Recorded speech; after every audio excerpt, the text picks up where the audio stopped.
We like to believe that our homes are our fortresses. We lock our doors, we turn on the porch lights, and we tell ourselves that the things bumping in the night are just the wind or the house settling. But what happens when the thing outside isn't the wind?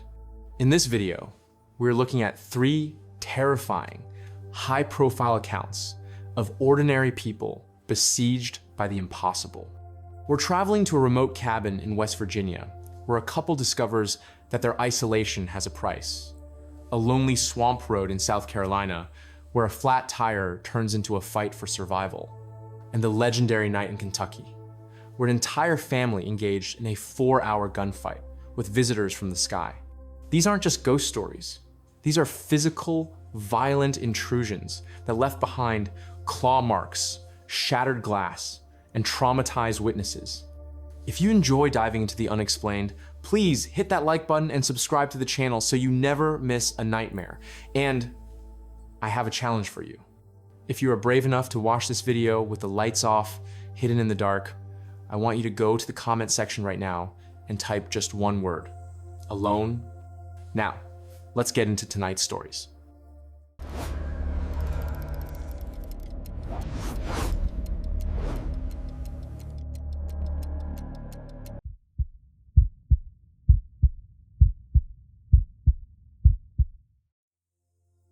In 2012, Tom and Sarah Miller were looking for a fresh start. Tom had been a contractor in Ohio for 15 years, but the recession had hit his business hard, and honestly, they were just tired of the city.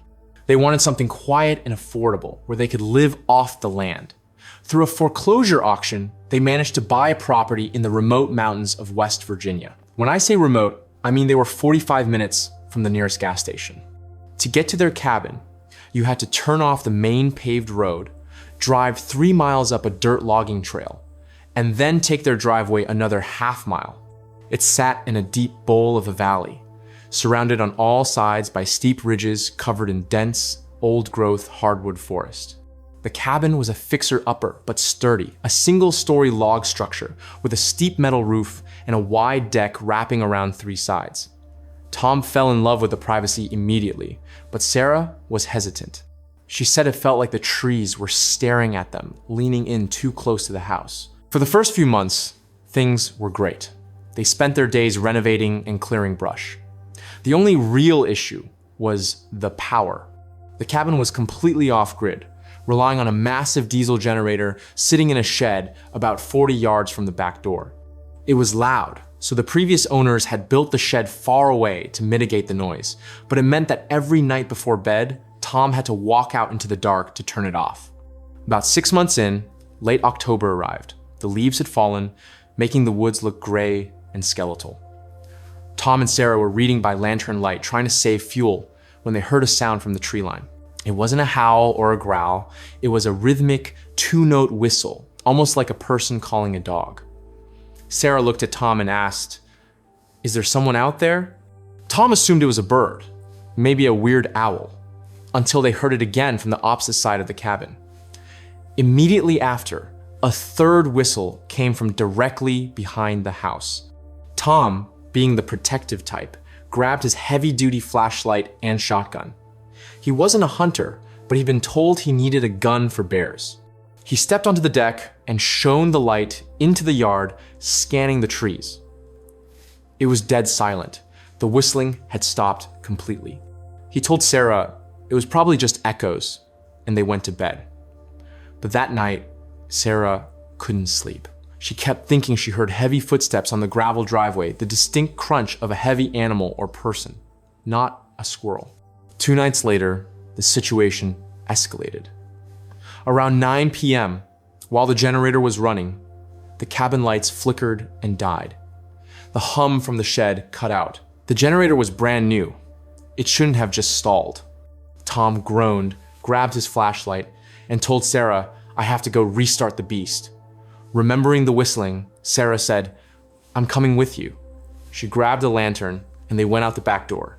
It was pitch black with no moon. Walking the 40 yards to the shed, Tom felt an overwhelming sense of being watched.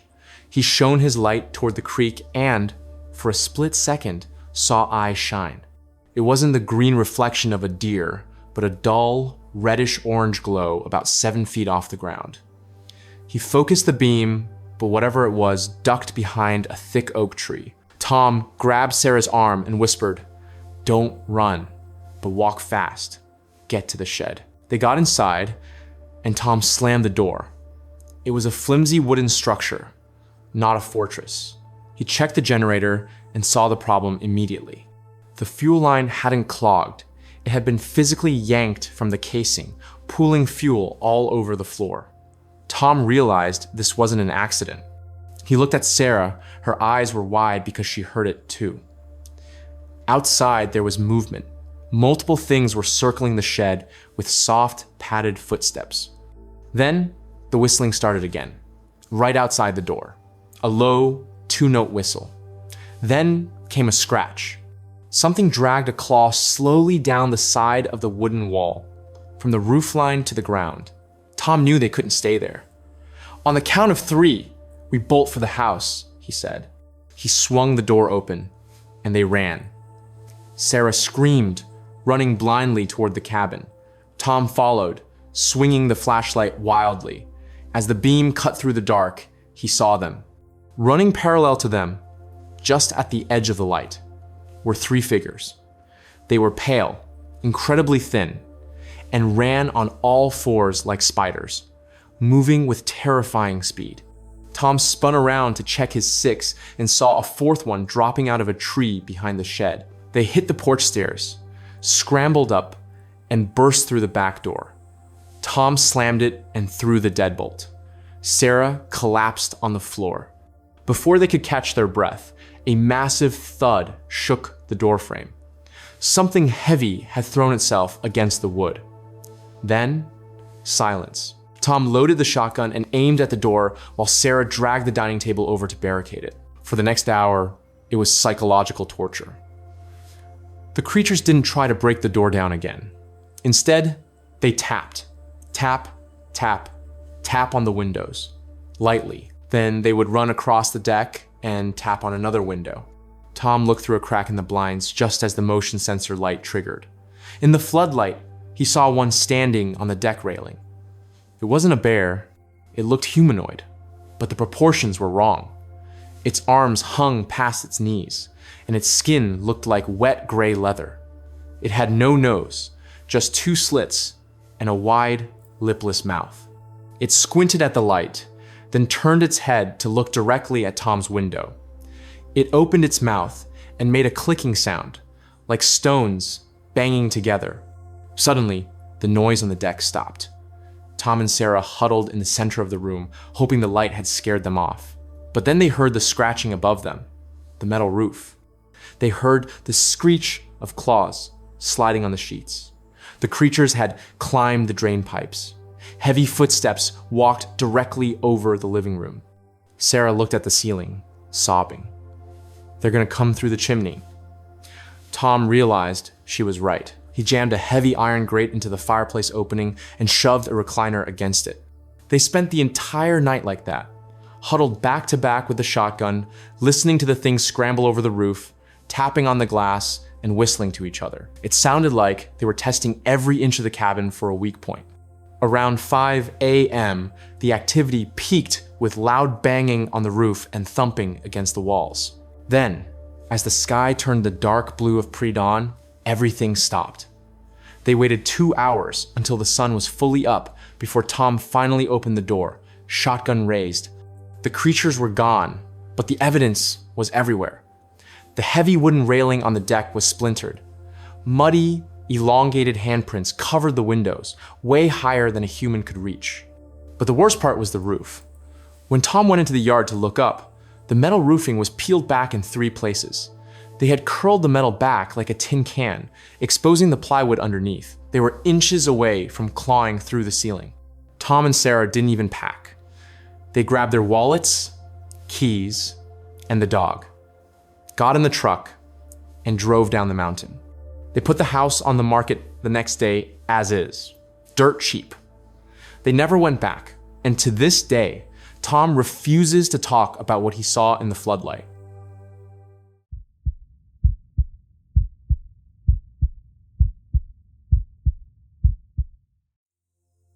On the night of June 29th, 1988, a 17-year-old named Christopher Davis was driving alone down a dark, rural stretch of road near Bishopville, South Carolina. Christopher had just finished working the late shift at a fast food restaurant and was eager to get home to get some sleep. The route he took cut directly through the edges of Scape Ore Swamp, a place that was naturally eerie even during the day, but at 2 a.m. it was pitch black and totally silent. Just as Christopher was passing the swamp, his car began to sputter, and he realized he had blown a tire. He pulled over onto the soft shoulder of the road, grabbed his jack and a spare tire, and got to work. Christopher was a pretty capable kid, so he managed to change the tire quickly. But the whole time he was out there, he had this nagging feeling that he was being watched. The swamp was famous for making strange noises, frogs, crickets, the occasional splash, but tonight, the air was dead still. Christopher finished the job and tossed the flat tire into his trunk. He was just about to close the lid when he heard a noise coming from the field of tall grass bordering the swamp. It wasn't the sound of a small animal scurrying. It was a heavy, wet sound, like something large walking through mud. Christopher froze and peered into the darkness, trying to see what it was. About 30 yards away, near the tree line, he saw a pair of eyes reflecting in the moonlight. But they weren't the yellow eyes of a cat or a deer. They were glowing, bright red. As Christopher squinted at them, the creature stepped out of the shadows and began walking toward him. Christopher felt his stomach drop because this thing was walking on two legs, but it definitely wasn't a human. It was about 7 feet tall, covered in dark green scales, and had 3 long fingers on each hand that ended in black claws. Christopher didn't wait to see what it wanted. He slammed the trunk shut and scrambled for the driver's side door. As he fumbled with the handle, he looked back and saw the creature break into a run. It was moving incredibly fast, closing the distance with terrifying speed. Christopher threw himself into the car, locked the door, and jammed the keys into the ignition. Just as the engine roared to life, a heavy weight slammed into the roof of the car. Christopher screamed as he saw a 3-fingered, scaly hand reach down over the windshield and grip the side mirror. The creature was on top of the car. Christopher stomped on the gas, fishtailing onto the asphalt, trying to shake the thing off. He could hear it scraping and clawing at the roof, trying to get a better grip. He swerved violently left and right, picking up speed, doing anything he could to dislodge the monster. Finally, as he hit about 40 miles per hour, he heard a loud thump and felt the car lurch as the creature rolled off the back and tumbled onto the road. Christopher didn't slow down to check on it. He floored it, watching in his rearview mirror as the red-eyed figure stood up in the middle of the road and just watched him speed away. When Christopher finally got home, he was shaking so badly he could barely speak.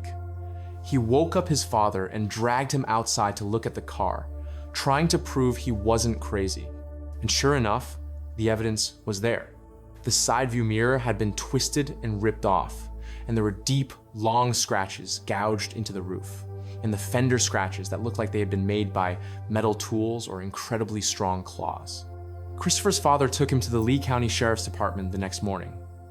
At first, the officers were skeptical, thinking maybe it was a prank or a bear, but Christopher was visibly traumatized. He took a lie detector test regarding the event, and he passed.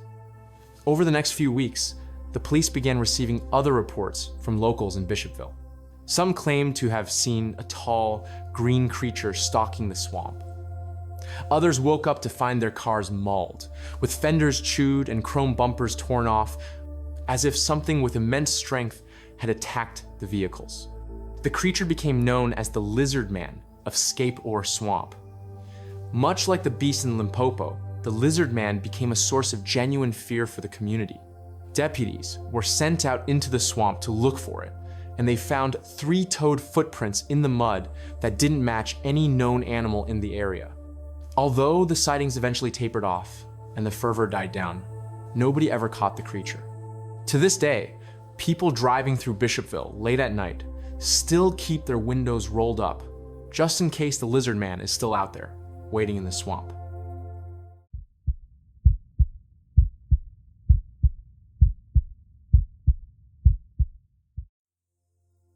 On the evening of August 21st, 1955, just after the sun had gone down, a man named Billy Ray Taylor walked out to the backyard well of a farmhouse near a small town in Kentucky called Hopkinsville. Billy Ray was visiting his friends, the Sutton family, and the farmhouse was packed that night with about 11 people, including children.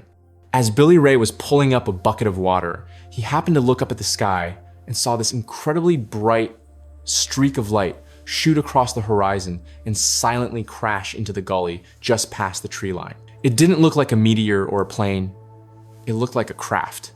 Billy Ray ran back into the house, totally breathless, and told the patriarch of the family, Elmer Lucky Sutton, what he had just seen. He said he saw a spaceship land in the field, but everyone in the house just laughed at him.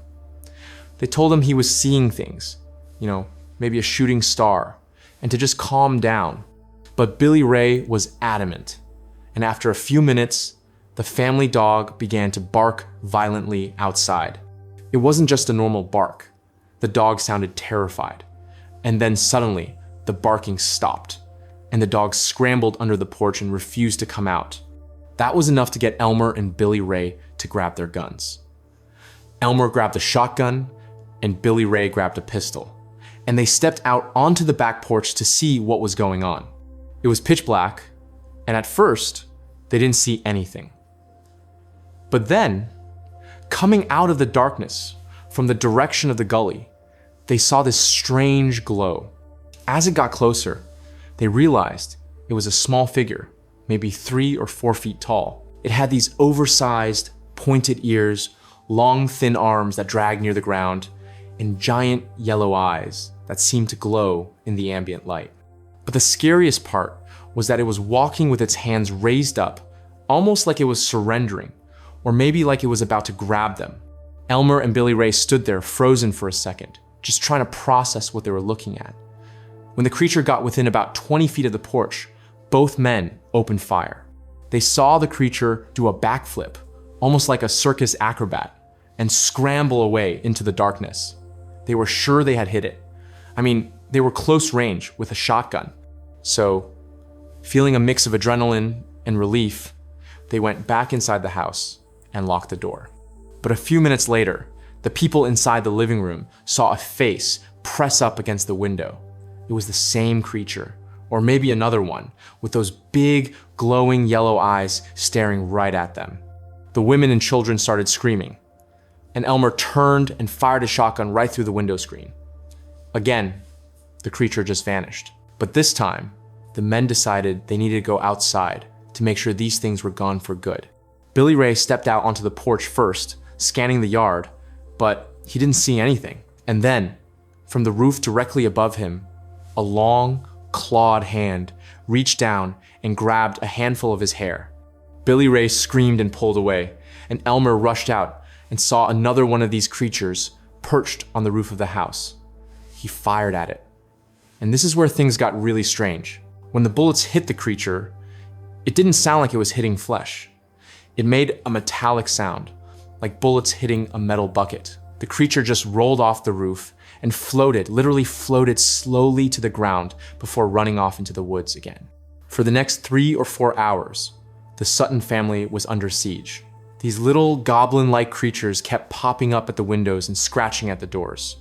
The men would shoot them, and the creatures would just flip over or float away, seemingly unhurt, only to come back a few minutes later. Finally, just before dawn, there was a lull in the activity. Terrified and exhausted, the entire family, all 11 of them, piled into 2 cars and tore out of the driveway, driving straight to the Hopkinsville police station to get help. When the police arrived at the farmhouse a little while later, they didn't find any creatures.